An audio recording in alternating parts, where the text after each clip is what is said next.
The following has been brought to you by SJP World. Cheers, please. You're listening to In the Corner with BenNy Mac. Unfiltered, uncensored, and unforgiving.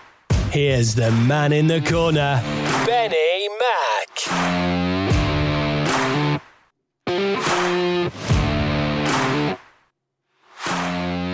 It is 5th of November 2022. This is the Saturday special Smackdown podcast thingy. I don't know. Crown Jewel is, as I sit here recording with you right now, the kickoff show is in full swing, but we're going to talk a bit about Smackdown. And then on Wednesday, Tyler should be joining me back here on In the Corner. And we'll go through Crown Jewel and Raw. I appreciate everybody listening to the show. I appreciate everybody liking the new co-host as well. This is the, as I said on the Wednesday show, basically when there's a premium event on, normally we are Wednesday, Sunday, but when there's a premium event on, we will be doing Wednesday, Saturday. So every time there's a premium event coming up that weekend, I'll be on a Saturday talking Smackdown as we lead into the premium event. So in this case, Crown Jewel. Now, me and Tyler did talk about it on Wednesday's show, but it wasn't announced at the time, but it was released on social media after the fact, after we did our predictions, that the Women's Tag Team Championship will be defended at Crown Jewel, which is good. It means we've got two women's matches at least on there, a lot more exposure for them over there, and it's good to see them doing it. But also, can Dakota Kai, Io Sky, Damage Control take those titles back off Alexa Bliss and Asuka? Obviously, we haven't put in a prediction for that. Going to be an interesting match. It could be an opportunity here for Damage Control. We're not going to gain points for this on the Wednesday show, but my thoughts are that there's an opportunity here for Damage Control to walk out Saudi Arabia with Bayley as Raw Women's Champion and Dakota Kai and Sky walking out with all the gold, which could be an absolute... We were talking about it on Wednesday, and this feud has been a bit lackluster lately. It needs It needs a kick up the butt, a firework up its ass, considering it's 5th of November, firework up its ass over here in the UK. Makes perfect sense. But it'll be interesting to know on C. So this is an official guess, obviously, but there's a potential here, like I said. Damage Control could walk out tonight with all the gold, and it would be, do you know what? That would be pretty cool, to be totally honest with you. I'm not going to lie. But I hope you're all doing well. Thank you for listening to the show. Obviously, SmackDown actually was considering Roman Reigns wasn't there, and although the rest of the Bloodline were, a good balanced show this week. Very much some good matches as well. Before we get into the match of the night, I do want to say the match between Liv Morgan and Sonya Deville, no disqualification match, was actually really good. It's been a bit underwhelming the last few weeks with Liv Morgan, unfortunately. This feud with Sonya and Liv backstage was brewing over the last couple of weeks, and now they finally met in the ring, and they had a really good match, to be honest. Liv Morgan's attitude and the way she is has changed completely. It's interesting. I'm interested. The crowd were a bit sort of like cheering her to begin with, then they were kind of booing her, then they were cheering her, and towards the end of the match I think they were cheering her even more. Sonya Deville's always been good. I don't understand how Sonya Deville has never been a women's champion. She's really good, basically, is what I'm saying. So maybe we'll see that. But the chemistry I pointed out a few weeks ago with Ronda and Liv, and then Ronda and Emma the last week, I don't know whether it's Ronda or just, I don't know there's a chemistry disconnect somewhere between these people, but Liv and Sonya put on a really good match. So that opened the show. There was weapons, there was kendo sticks, broken kendo sticks, tables, chairs, a lot. So I don't know how much longer Liv can keep doing the extreme version of things, but it was good. I enjoyed it. We're not going to be on too long today, by the way. I just want to point that out. This episode is going to be a very quick, bite-sized sort of episode. Crown Jewel is happening, like I said. The pre-show's on right now as I sit here recording. The likelihood of you hearing this show is probably going to be slim before you see Crown Jewel. But I just thought I'd give you my thoughts on SmackDown. And do you know what? As the day's gone on, I'm actually looking forward to Crown Jewel more, to be honest. I did say I was not overly keen on the show generally, but there are some good matches lined up. Whether they're going to be, hopefully they deliver. Brock and Lashley, as we spoke about on Wednesday, hopefully that will deliver. I want to move on quickly to LA Knight versus Ricochet. LA Knight defeats Ricochet. He does cheat, uses the ropes for the roll-up pin and uses the ropes for leverage. Again, great match between these two. LA Knight coming into his own now, more and more on the main roster. And it's good to see LA Knight rather than the Maximum Model BS they were doing. Still not a fan of those guys could be really good in the ring. I think they're pretty handy in the ring, but I've not seen much of them. But this whole model thing, I'm not a fan of at all. It's at the moment with everything going on, I'm finding it difficult for it to get anywhere at the moment. It doesn't seem to have a lot of traction to it. So we'll see how that pans out. I think we need to, because they're coming to the ring at the moment and they're pulling poses and all this, which they're models. I get it, but they need more heat on them, to be honest. They're not taken seriously at the moment, and I think that's the problem. You get these two guys winning a few matches, which they've done. It's very few and far between, and maybe because wins do correlate, as Tyler said on Wednesday. So, and then maybe have them. I don't know. They need something. They need some real. If they're going to be heels, which they are, because they're already acting like they're better than everybody, so that's a good start. But some actual heat, on them in a sense of I don't know, it's just beat someone down, I don't know, and really then once they've done that, then do the poses. That'll, not only they've beaten down one of your favourites, but they've also put in these poses. So yeah, it's not quite hit the mark for me at the moment. Interesting to see where it goes. But LA Knight, on the other hand, I think a big win over Ricochet. There's more here. There's an opportunity here for a good rivalry actually between Ricochet and LA Knight. So we'll see how that pans out. I would assume we're going to see Ricochet versus LA Knight again in some shape or form going forward. But a good match overall. One that took me by surprise, I wasn't overly keen on it as it was being announced, but actually ended up being really good, was Shayna Baszler defeats Natalya. Ronda Rousey, surprisingly, not really because of what happened last week, but Ronda Rousey making an being outside the ring. Didn't really get involved in the match as such, but we see Shayna Baszler win with a submission. She actually did a knee strike after the match, and I don't know whether this is a genuine bleeding nose or whether this is a work, but we had blood on TV, and there was a lot of it. So I don't know whether it was the knee was wrong or whether. I think it is a work, to be honest with you, now I'm thinking about it, but the fact that we saw blood on TV, yes, the match is over, and we had Natalya holding a nose, so I'm not really sure. So we'll have to see whether that was a genuine nose break or whether that was a work, But either way, blood on TV, that in itself is a big deal, really.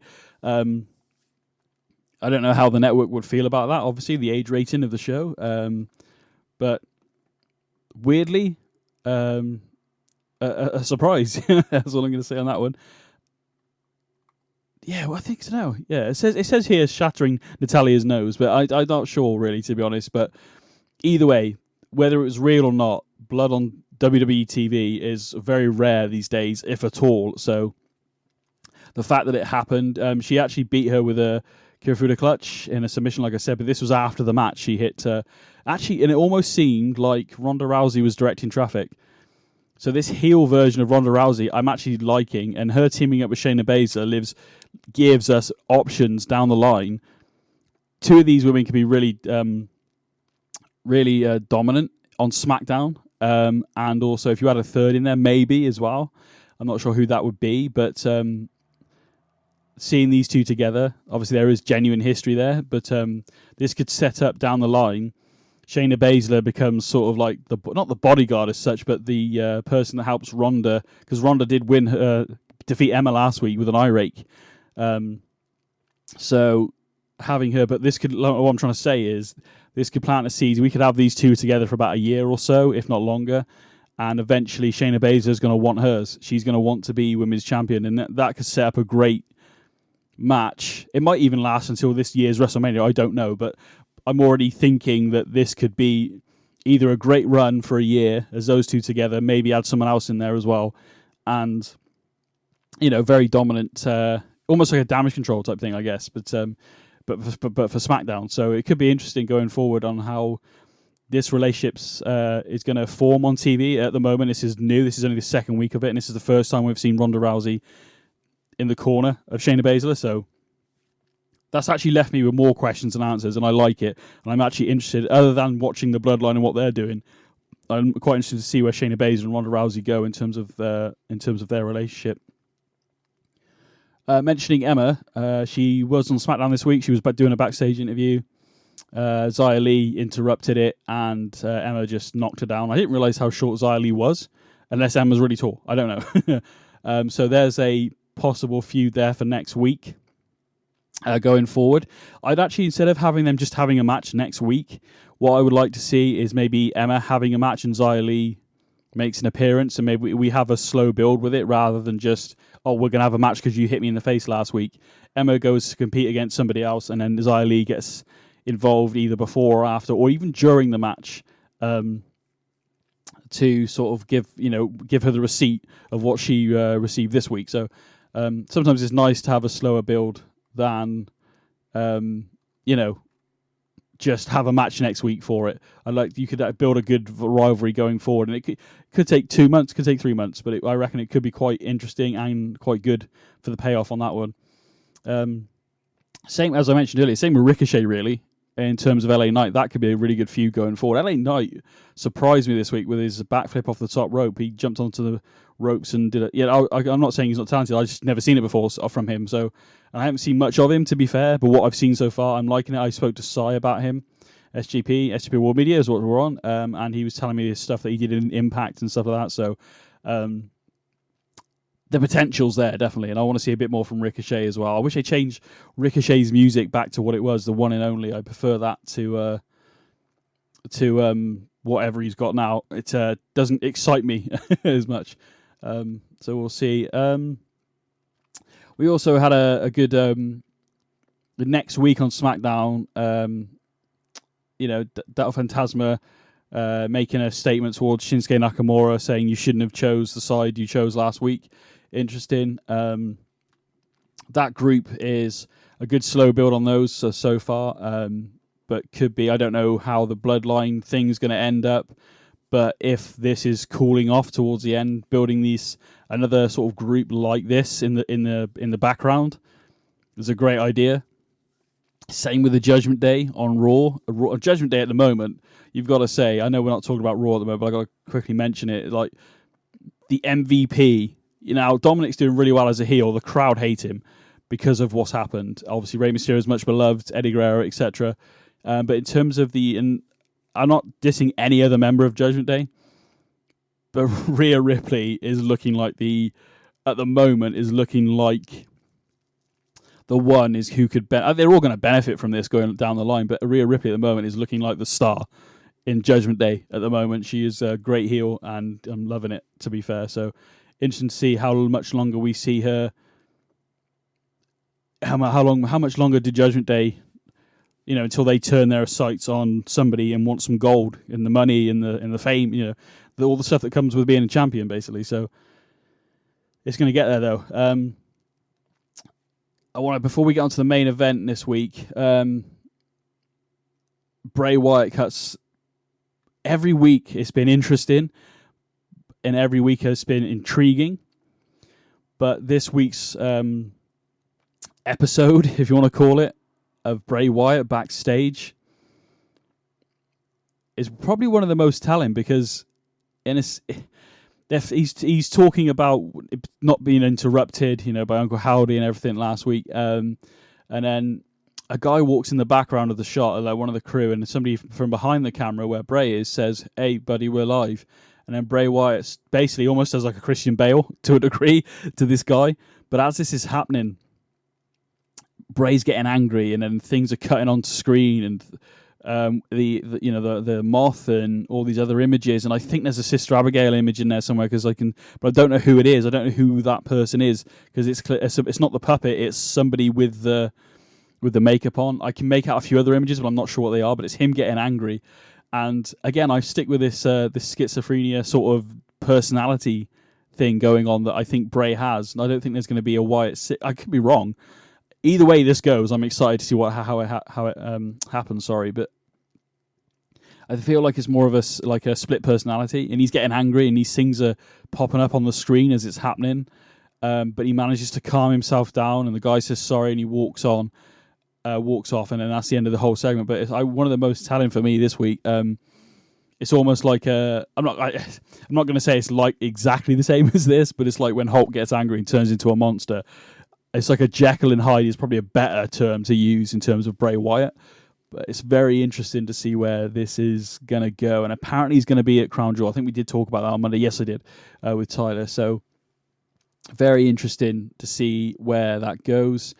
And who will he get in the ring? I don't think he's going to get in the ring necessarily anytime soon. I think we might see another month of Bray Wyatt vignettes, videos, promos. Because whatever's going on with Bray Wyatt, we as the fans, we've wanted him back, and we've created this monster. So it's going to be very interesting to see how this plays out. So yeah, let's see how Crown Jewel plays out. And when I said we'll talk about Crown Jewel on Wednesday with Tyler and do our review and everything and what we thought of the show overall. Obviously, you can let us know what you think of the show at In the Corner WWE on Twitter, or email the show at inthecornerwwe@gmail.com. You can do that. All right. So any thoughts?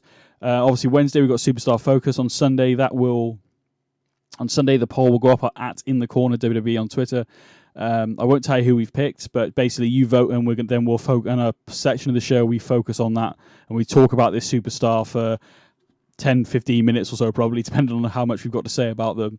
Interesting choices this week. I love Tyler's one, so I'm actually, either way this pans out, I'm going to be happy with whoever we focus on. Any suggestions for Superstar Focus? Again, use the, like I said, at In the Corner WWE on Twitter, or email the show at inthecornerwwe@gmail.com. So yeah, we had a bit of a brawl between the. So actually, what it was, the Usos went out into the ring. Sami Zayn actually said to Jay, "Don't do it. We need to rest. You need to fly to Saudi Arabia tomorrow. Don't do it." Jay basically blew his top and said, "You ain't gonna. I was here before you. I'm gonna be here after you." Jimmy actually agreed with Jay as well. So we got a slight different thing going on here. I'm loving this story because apparently Sami Zayn was supposed to be in the bloodline for about a week or two, maybe 3 weeks. But the way it's panned out, Sami's it's really popular and it's really good, and it's actually added that extra layer to the bloodline. And Sikoa's in there as well, and Sikoa's doing really well. I like his stuff at the moment.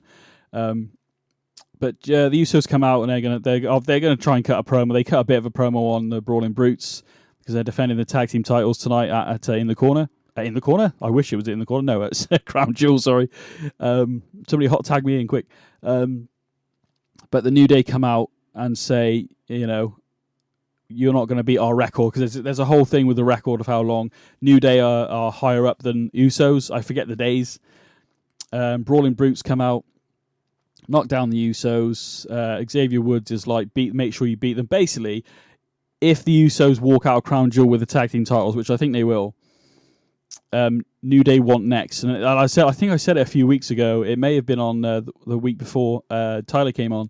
That I think there's going to be a whole. Obviously, New Day are one of the longest reignings.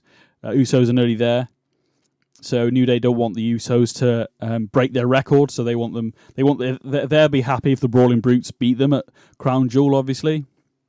But if they don't, New Day say they've got next. So interesting. And I'm actually, if it does end up in New Day and Usos again, I know we've seen it ample amount of times, but this time it's more than just the championships on the line. It's a record as well. So I think it adds a bit more meaning to it. And do you know what? They have put on some excellent matches. But if they do this and they go forward with this Usos and New Day, this has to be the last time for a while at least. I don't know what's going to happen when the Usos do lose the tag team titles, if they ever do. I assume they will. As I said, at some point this bloodline thing will implode in on itself, whether it's via Jimmy, Jay, Sammy. The irony of this could be Sammy might be the only one left who is loyal to Roman at the end of all this. they all question his loyalty, and they don't like it because Roman seems to like Sami Zayn. So it's very interesting. And again, this is the stuff that's making me watch WWE every week at the moment. And if you're not watching, and I appreciate you listening to the show, but you've got to give it a go. I'm not going to say every week it's amazing because it's not, but generally the last 2 months have been really good, and I'm getting into the stories, and you can see things being built up with other superstars and stuff like this. Bray Wyatt thing at some point is going to come to a head.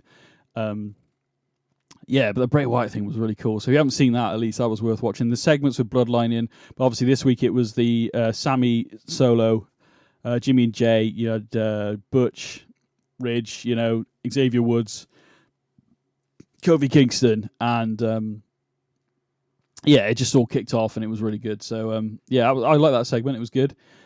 Interesting to see.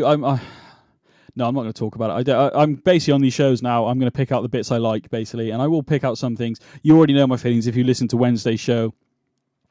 But I'll give you the general gist of it. But Braun Strowman, MVP tried to have 5 guys versus Braun. Braun runs out, knocks them all down in one fell swoop like a bowling ball, and then proceeds to beat up MVP, basically. And that's it. I'm not really I'm not overly.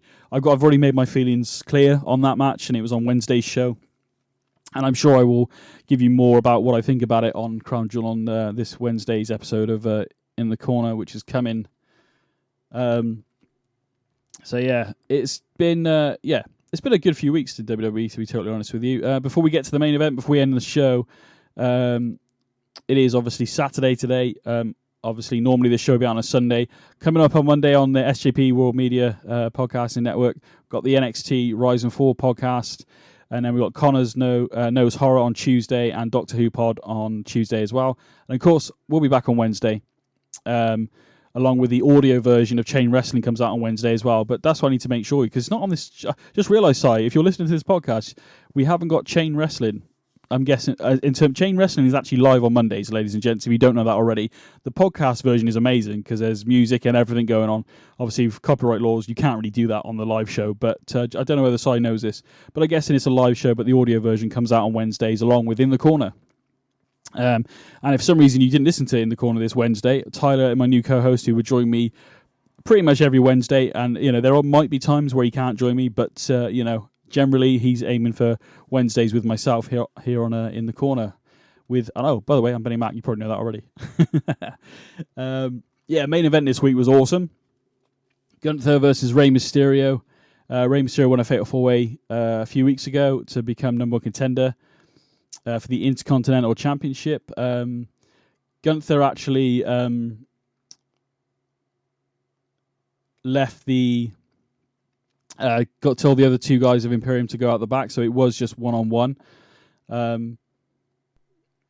It was just a great match, to be honest. Gunther took advantage early, planting the Master 619 with the apron with a power bomb. Gunther tried following up with a power slam, but Mysterio blocked. This is the most unique. I've never seen this before. Somebody else may have, but a power slam when they pick him up and they scoop him up and slam him down.